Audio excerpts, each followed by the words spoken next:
Attention!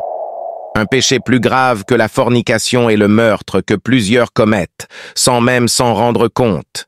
Soyez vigilants et évitez-la. La fornication est considérée comme l'un des péchés les plus odieux et les plus graves après l'association et le meurtre. Allah le Tout-Puissant dit: ceux qui n'invoquent pas d'autre divinité qu'Allah n'ôtent pas la vie qu'Allah a rendue sacrée, sinon en toute justice, et qui ne se livrent point à la fornication. Quiconque commet de tels actes en subira le châtiment. Le supplice sera multiplié pour lui au jour de la résurrection. Il y demeurera éternellement humilié. Hormis ceux qui se seront repentis, auront cru et accompli de bonnes œuvres. Ceux-là, Allah changera leurs méfaits en bonnes actions. Car Allah est pardonneur et très miséricordieux.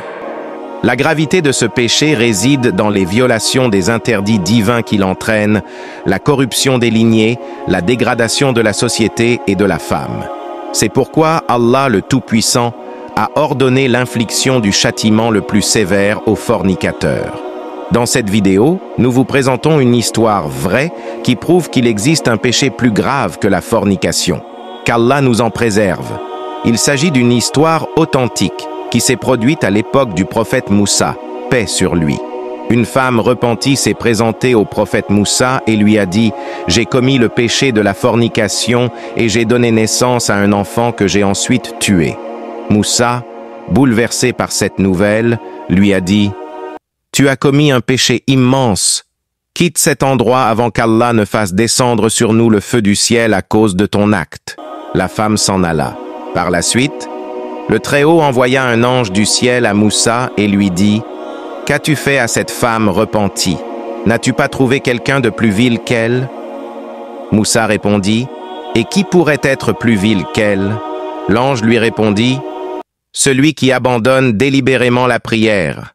Son péché est largement plus grave aux yeux d'Allah que celui de cette femme. » Notre prophète Mohammed, paix et salut sur lui, a dit à propos de l'abandon des prières obligatoires sans excuse.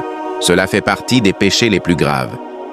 Il a également dit « Ne négligez pas la prière, car celui qui l'abandonne est renié par Allah. » Savez-vous ce qu'il advient de celui qui est renié par Allah?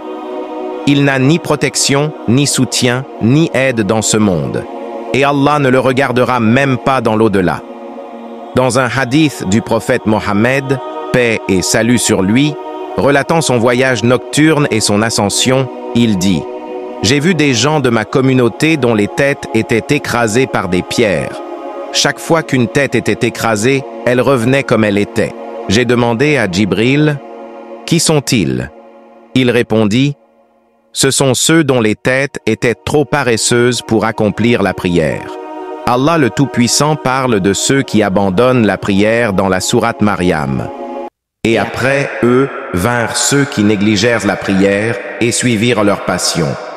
Ils finiront par aboutir à la géhenne, sauf ceux qui se repentent, croient et accomplissent de bonnes œuvres. Ceux-là entreront au paradis et ne subiront aucune injustice.